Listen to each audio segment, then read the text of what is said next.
नमस्कार विद्यार्थी मित्रांनो, स्वागत आहे आपलं पुन्हा एकदा एम-पी-सी लायब्ररी या आपल्या यूट्यूब चॅनलमध्ये. आज आहे 9 मार्च 2026. सुरू करूयात आजच्या चालू घडामोडी. आज आपण पाहणार आहोत सीमा भागामध्ये वन्यजीव संरक्षणासाठी मोठे पाऊल उचललेले आहे या संदर्भात माहिती. ICC T20 वर्ल्ड कप 2026 मध्ये भारत हा पुन्हा एकदा विजेता ठरलेला आहे या संदर्भात देखील माहिती पाहणार आहोत. तसेच मानव वन्यजीव संघर्षावर आता नुकतंच एक तोडगा काढण्यात आलेला आहे. प्रोजेक्ट हनुमान या तोडग्याचं नाव आहे. हे नेमकं प्रोजेक्ट हनुमान नेमके काय आहे आणि हे कोणत्या राज्यामध्ये सुरू करण्यात आलेले आहे या संदर्भात देखील आपण आज माहिती पाहणार आहोत. त्यामुळे या संपूर्ण महत्त्वपूर्ण चालू घडामोडी व्यवस्थितपणे समजून घेण्यासाठी व्हिडिओ शेवटपर्यंत अवश्य पहा. सुरू करूया कालच्या एका प्रश्नाने. काल व्हिडिओच्या शेवटी मी तुम्हाला एक प्रश्न विचारलेला होता. भारतातील पहिली आंतरराष्ट्रीय एज्युसिटी ही कुठे उभारली जाणार आहे? तर या प्रश्नाचं योग्य उत्तर होतं पर्याय क्रमांक 4 नवी मुंबई. विद्यार्थी मित्रांनो, लक्षात घ्या, महाराष्ट्राचा नुकताच अर्थसंकल्प हा जाहीर झालेला आहे. तो महाराष्ट्राचे मुख्यमंत्री देवेंद्र फडणवीस यांनी जाहीर केलेला आहे. या अर्थसंकल्पातील महत्त्वाच्या तरतुदी आपल्याला माहिती असणं गरजेचं आहे आणि याच अनुषंगाने हा प्रश्न तयार केलेला होता. त्यामुळे लक्षात घ्या, भारतातील पहिली आंतरराष्ट्रीय एज्युसिटी ही आता नवी मुंबई या ठिकाणी उभारण्यात येणार आहे. आता आपण आजच्या दिनविशेषकडे वळूया. आज आहे 9 मार्च.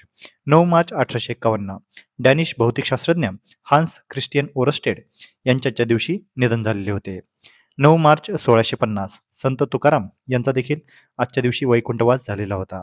तर विद्यार्थी मित्रांनो, हे होते आजचे शॉर्ट दिनविशेष. तर आता आपण आजच्या चालू घडामोडींना सविस्तरपणे जाणून घ्यायला सुरुवात करूया. प्रश्न क्रमांक पहिला. ICC T20 वर्ल्ड कप 2026 चा विजेता कोणता देश ठरलेला आहे? यासाठीचे पर्याय आहेत न्यूझीलंड, भारत, ऑस्ट्रेलिया की इंग्लंड.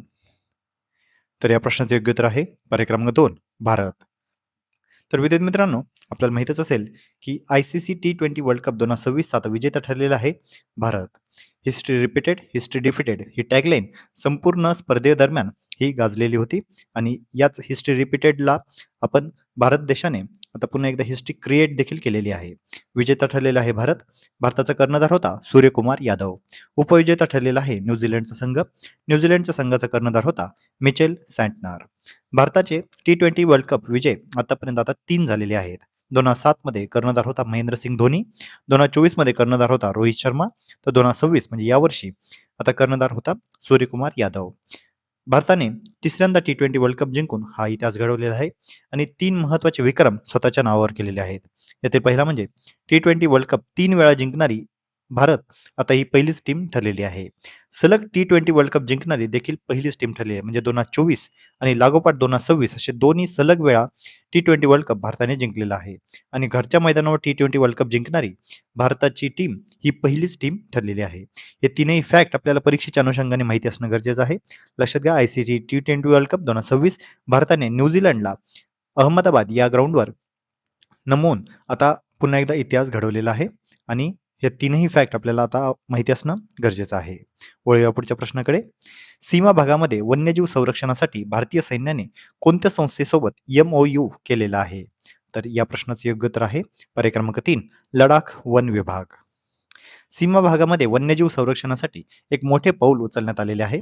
भारतीय सैन्य आणि लडाख वन विभाग यांच्यामध्ये वन्यजीव संरक्षण मजबूत करण्यासाठी सामंजस्य करार म्हणजेच मेमोरंडम ऑफ अंडरस्टँडिंग म्हणजे MOU हा साईन करण्यात आलेला आहे. या कराराचा उद्देश काय? तर सीमावर्ती हिमालयीन भागातील दुर्मिळ व महत्त्वाच्या वन्यजीवांचे संरक्षण करणे आणि शाश्वत विकासाला चालना देणे. याचे महत्त्व काय? तर सीमावर्ती प्रदेशातील जैवविविधतेचे संरक्षण, दुर्मिळ हिमालयीन प्रजातीचे संवर्धन, तसेच संरक्षण आणि पर्यावरण यामधील समन्वय वाढवणे. या कराराअंतर्गत कोणकोणत्या प्रजातींचे संरक्षण केले जाणार आहे या संदर्भात माहिती पाहूया. सगळ्यात पहिलं म्हणजे स्नो लेपर्ड ही हिमालयातील अति दुर्मिळ आणि प्रतिकात्मक प्रजाती आहे. त्यामुळे नाव लक्षात ठेवा स्नो लेपर्ड. दुसरा आहे हिमालयन वुल्फ. तिसरा आहे भराल जी ब्ल्यू शिप या नावाने देखील ओळखली जाते. चौथी आहे आयबेक्स. पाचवी आहे हिमालयन मर्मॉट आणि शेवटची आहे ब्लॅक नेक्ड क्रेन. तर हे सर्व प्राणी आता या कराराअंतर्गत संरक्षित केले जाणार आहेत. त्यामुळे लक्षात घ्या, सीमा भागामध्ये वन्यजीव संरक्षणासाठी हे मोठे पाऊल उचलले गेलेले आहे आणि भारतीय सैन्य आणि लडाख वन विभाग म्हणजेच लडाख फॉरेस्ट डिपार्टमेंट यांच्यामध्ये हा करार झालेला आहे. पुढे पुढच्या प्रश्नाकडे. प्रोजेक्ट हनुमान हे कोणत्या राज्यामध्ये सुरू करण्यात आलेले आहे? यासाठीचे पर्याय आहेत आंध्र प्रदेश, कर्नाटक, तेलंगणा की तामिळनाडू.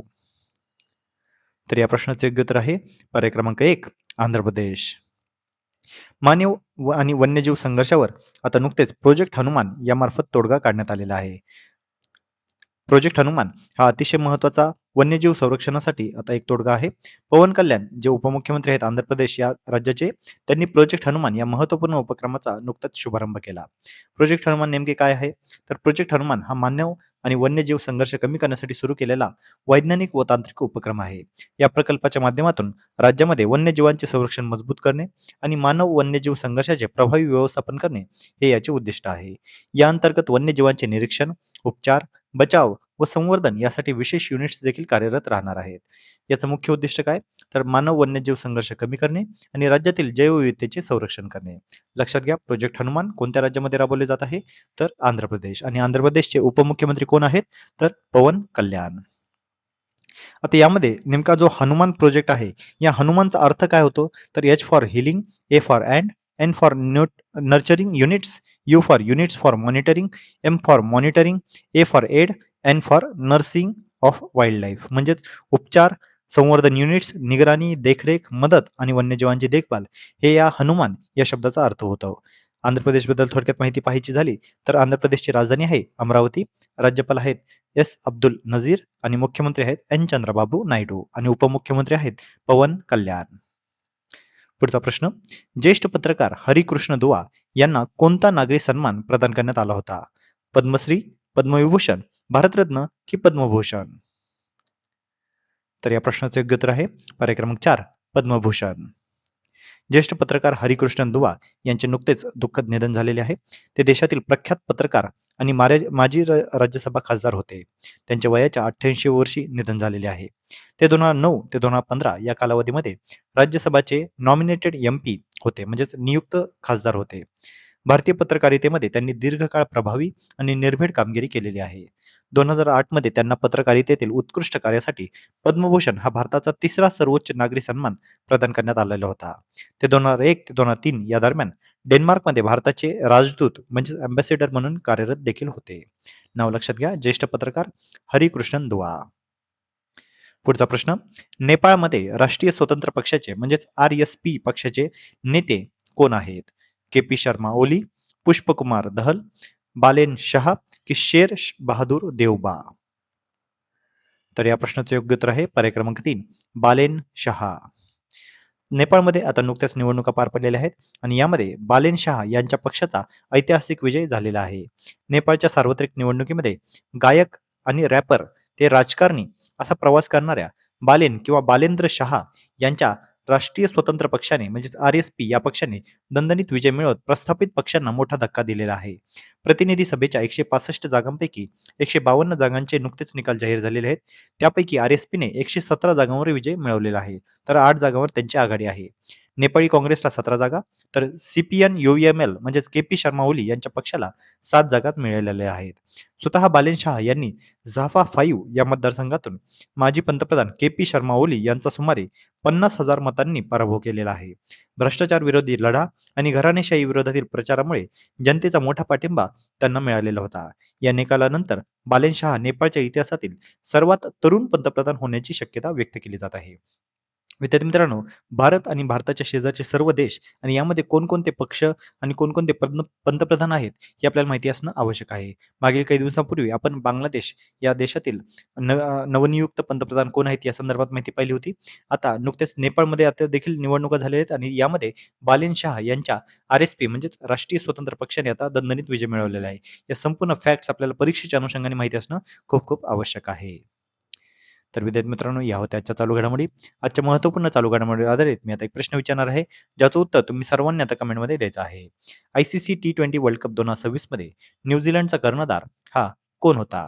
तर यासाठीचे पर्याय आहेत पर्याय क्रमांक 1, केन विल्यमसन, पर्याय क्रमांक 2, टिम साऊदी, पर्याय क्रमांक 3, ट्रेंट बोल्ट आणि पर्याय क्रमांक 4, मिचेल सँटनर. तर विद्यार्थी मित्रांनो, तुम्ही सर्वांनी आता या प्रश्नाचं योग्य उत्तर कमेंटमध्ये द्यायचं आहे. जे कोणीही विद्यार्थी या प्रश्नाचं योग्य उत्तर कमेंटमध्ये देतील त्याच्या कमेंटला नक्कीच लाईक देखील देण्यात येईल. तर विद्यार्थी मित्रांनो, या होत्या आजच्या चालू घडामोडी. तर अशाच अधिकाधिक इन्फॉर्मेटिव्ह कंटेंटसाठी आपली MPSC लायब्ररी या YouTube चॅनलला सबस्क्राईब करायला अजिबात विसरू नका. धन्यवाद.